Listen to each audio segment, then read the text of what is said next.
राधे राधे नमस्ते। आई सबे भगवान जी के संगे होली खेले के लड्डू गोपाल जी के संगे। अब हिंदी में भी आप सबसे बोल रही हूँ कि आइए अब भगवान लड्डू गोपाल से होली खेला जाए। सब कोई आइए, सभी कोई के भगवान के रंग में रंगा जाए। नमस्ते, श्री राधे राधे।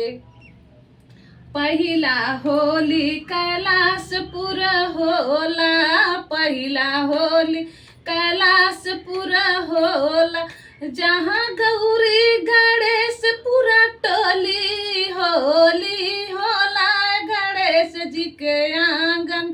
पहिला होली गणेश जी के होला, पहिला होली गणेश जी के होला, जहाँ रिद्धि सिद्धि जोड़ी होली गणेश जी के होला, जहाँ रिद्धि सिद्धि जोड़ी गणेश जी के होली होला।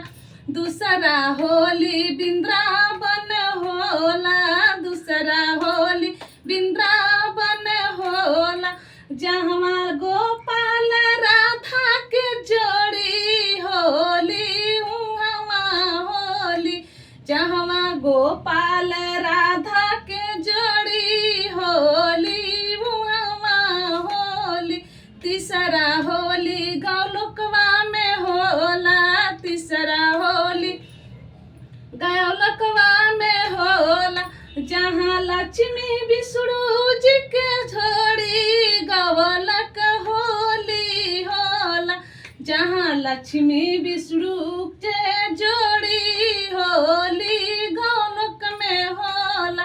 तीसरा होली ब्रह्मालोक होला, तीसरा होली ब्रह्मालोक होला, जहाँ ब्रह्मा सरस्वती के टोली होली ब्रह्मलोक होला। चौथा होली अवधपुर होला, चौथा होली अवधपुर होला, जहाँ राम लखन सिया जोड़ी अवध में होली होला।